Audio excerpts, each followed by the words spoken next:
मुझे बचपन में लड़का के जैसा रखा जाता था ताकि मेरी माँ सोचती थी कि कोई और किन्नर उठा के मत ले जाए। देखो हिजड़ा आ गया, कोई छक्का आ गया, कोई कहता था मीठा आ गया, तो बहुत बुरा लगता था सुन के। और ये प्रकृति के ट्रांसजेंडर लोग बिल्कुल वैसे ही होते हैं, लड़कियों के जैसे ही होते हैं हम लोग। सीला आँख है और देखने के बाद कहीं ना कहीं कई सारे लोग कहेंगे कि कितनी खूबसूरत है। अच्छा, आप ये हिजड़ा छक्का लौंडा ना आपके समाज ने दिया है नाम।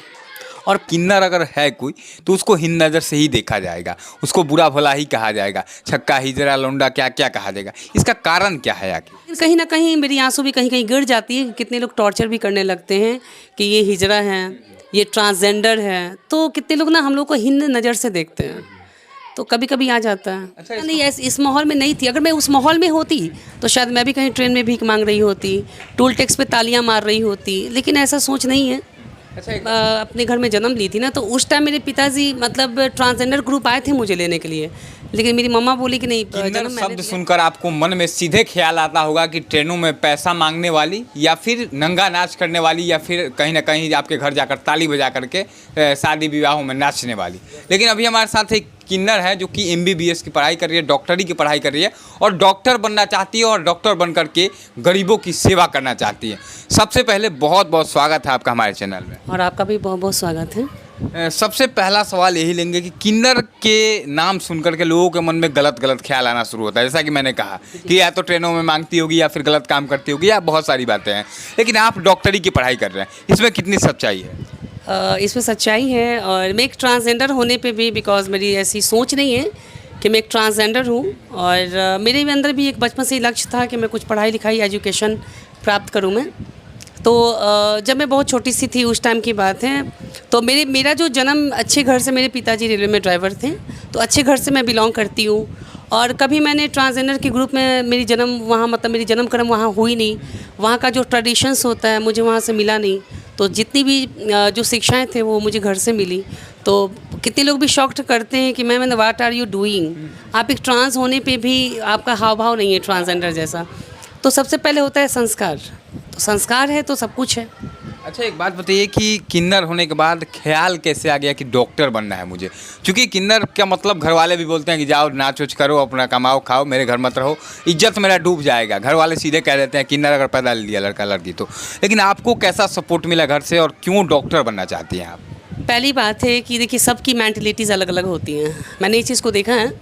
और जब मेरे पिताजी, जब मैं अपने घर में जन्म ली थी ना, तो उस टाइम मेरे पिताजी मतलब ट्रांसजेंडर ग्रुप आए थे मुझे लेने के लिए, लेकिन मेरी मम्मा बोली कि नहीं, जन्म मैंने दिया है, परवरिश मैं ही दूंगी, अंश आपका है, लेकिन जन्म जो मैंने दिया है, तो मैं चाहती हूँ कि मेरा बच्चा आगे बढ़े।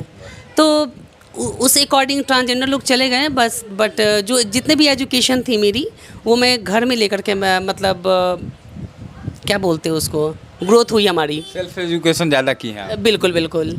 और ऐसा नहीं, इस माहौल में नहीं थी। अगर मैं उस माहौल में होती तो शायद मैं भी कहीं ट्रेन में भीख मांग रही होती, टोल टैक्स पे तालियां मार रही होती, लेकिन ऐसा सोच नहीं है।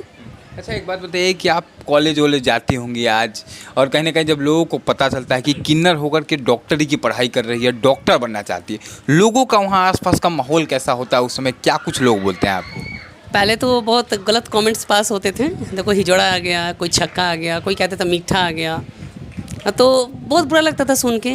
उसके बाद धीरे धीरे जब मैं, जो मेरी टैलेंटेड थी पढ़ाई वाली, जो मैं हर वीक ना, मैं सेकंड या फर्स्ट आया करती थी हर वीक।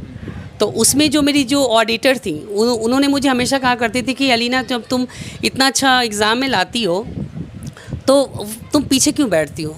तो समाज थे, मुझे कभी आगे बढ़ने देना नहीं चाहते थे। और इसी अकॉर्डिंग जब मेरी पढ़ाई के अकॉर्डिंग जब मेरा एग्ज़ाम वगैरह होता था, उस टाइम मैं आगे बढ़ी, और बस सामान मिलता रहा मुझे। अच्छा एलिना जी, एक बात बताइए, आप डॉक्टरी की पढ़ाई कर रहे हैं, किन्नर होने के बावजूद कभी मन में ऐसा भी ख्याल आता है कि किन्नर नहीं होती, या तो मैं लेडीज़ होती या फिर जेंट्स होती? ऐसा भी कभी ख्याल मन में आता है क्या आपके? जी, ये तो मतलब कभी कभी मतलब ख्याल आता है कि काश मैं संपूर्ण लड़की होती, या फिर मैं बॉयज़ होती, लड़का होती, मैं पढ़ती लिखती, कम से कम दुनिया का ताना तो नहीं सुनना पड़ता।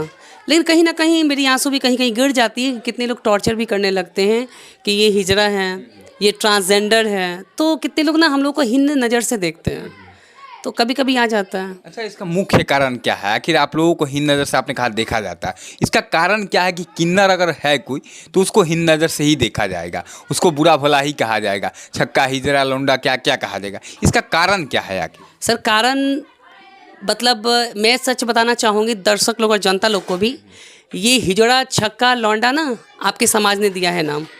और पहली बार जब आप रामायण उठा के देखिएगा तो जब श्री राम जी की जन्म हुई थी तब वो खोजन वहाँ सोयरी में पहुँची थी। तो समझिए हम लोग की गॉड ब्लेसिंग है, बिकॉज यहाँ के लोग नाम दिए हिजड़ा है, छक्का है, नचनिया है, लौंडा है, हम लोगों ने खुद से नाम नहीं दिया अपना, ये मुझे समाज ने दिया।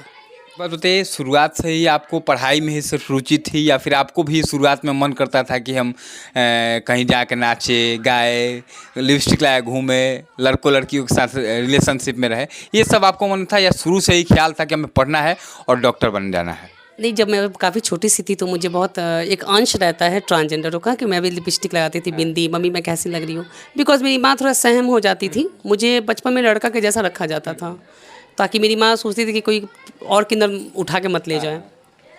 जैसे मैं बड़ी होती गई, क्योंकि मेरे घर में मैंने पहले भी बोला था कि एजुकेशन से भरे हुए हैं, तो एजुकेशन मुझे बचपन से ही था, तो मेरा एक लक्ष्य था ना कि मैं एक डॉक्टर बनूंगी। तो मैंने मतलब अपने जितने हमारे पेरेंट्स हैं मैंने उनसे प्रस्ताव रखा कि मुझे ये चीज़ में जाना है, तो बहुत प्राउड फील किए कि चलो मेरा बच्चा ट्रांस होने पे भी एक एजुकेशन लेना चाहती हैं। एक बात तो ये, आपकी जो आँखें हैं बहुत ही मतलब बढ़िया, मतलब अजीब है एकदम, सभी दुनिया के लोगों से आपकी आंखें एकदम अजीब हैं, मतलब देखने में लग रहा है कि कुछ वहाँ पे आपने ओरिजिनल आंखें हैं कि आपने डुप्लीकेट लगाया है, सबसे बताइए। ये होता है, ये आई कांटेक्ट लेंस लगाया मैंने, और एक ये लेंस आता है, एक कांटेक्ट लेंस शो का आता है और एक पावर वाला भी आता है। अगर आप चश्मा यूज़ नहीं कर सकते, अगर नहीं करना है तो आप लेंस यूज़ कर सकते हैं। दिखाइए एक बार इनकी आँखों को, कितना नशीला आँख है, और देखने के बाद कहीं ना कहीं कई सारे लोग कहेंगे कि कितनी खूबसूरत है। अच्छा, आप बहुत खूबसूरत भी हैं, खूबसूरती का राज क्या है? क्योंकि बहुत सारा तो हम एजुकेशनल सवाल पूछे, लेकिन आपका खूबसूरती भी बहुत खूबसूरत है, इसका क्या राज है आपका? सॉरी सर, ये तो मुझे भी नहीं पता, ये प्राकृतिक है। और थैंक यू सो मच कि आप लोगों ने मुझे सुंदर कहा। और ये प्राकृतिक है, ट्रांसजेंडर लोग बिल्कुल वैसे ही होते हैं, लड़कियों के जैसे ही होते हैं हम लोग। अच्छा, एक बात ये फिजिकल, चूँकि हमने देखा है बहुत सारे ट्रांसजेंडर का इंटरव्यू हमने भी किया है बहुत बार, तो उन लोग बताते हैं कि फिजिकल होने का भी मन करता है, तो क्या आपको भी कभी फिजिकल होने का मन करता है या आप कभी फिजिकल हुई हैं या नहीं? ओह माय गॉड सर, इतनी डीपली सवाल मैं बता नहीं सकती हैं, this is my privacy, I know that, because जितने लोग होते हैं, ठीक है, मैं ट्रांसजेंडर को इज़्ज़त करती हूँ, सब माता बहनों को मैं नमन करती हूँ, बिकॉज कितने लोग होते हैं शादी करते हैं तो ये चीज़ बोलते हैं फिज़िकली, तो सॉरी, सब ट्रांसजेंडर एक जैसे नहीं होते हैं। अच्छा, आखिरी सवाल, चूँकि ज़्यादा लंबा इंटरव्यू नहीं करेंगे, आखिरी सवाल कि हमने सुना है कि किन्नर इस जन्म में अगर आप जन्म ले लेते हैं तो आपकी जब मृत्यु होती है तो आपको कहीं ना कहीं रात में दफनाया जाता है, जूता चप्पल से मारा जाता है, खुशियाँ मनाई जाती है, ये सब में कितनी सच्चाई है आखिर? अब ये तो हमारे जो गुरु नायक होते हैं वो बताया करते थे, पहले के लोग थे, जब एजुकेशन नहीं था, कितने लोग ट्रांसजेंडर को लोग समझ नहीं पाते थे, तो पहले के युग में होता था कि जैसे कि ट्रांसजेंडर लोग को जैसे कोई डेथ कर जाते हैं ना, तो उनकी लाश को हम लोग इसलिए दफनाते इस तरह से ताकि वो दोबारा इस मतलब अगले जन्म में ये शरीर लेके जन्म ना ले, क्योंकि ये श्रापित होती है शरीर।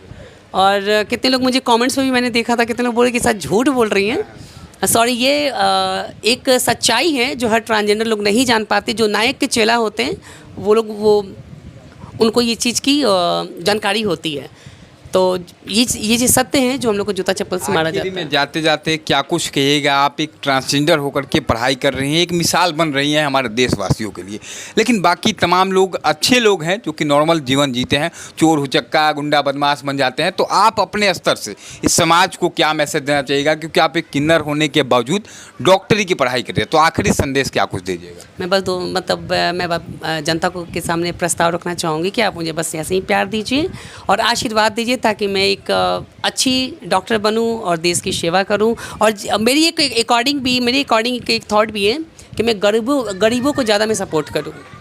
चलिए, आपको यह इंटरव्यू कैसा लगा इस बात को जरूर लिखिएगा, और अच्छा लगे इनका प्रयास और हमारा प्रयास, इनकी आवाज़ को हम लोगों ने दिखाने का प्रयास किया, तो इस वीडियो को ज़्यादा से ज़्यादा लोगों तक पहुँचाने का प्रयास कीजिएगा। बहुत बहुत आभार। जय हिंद।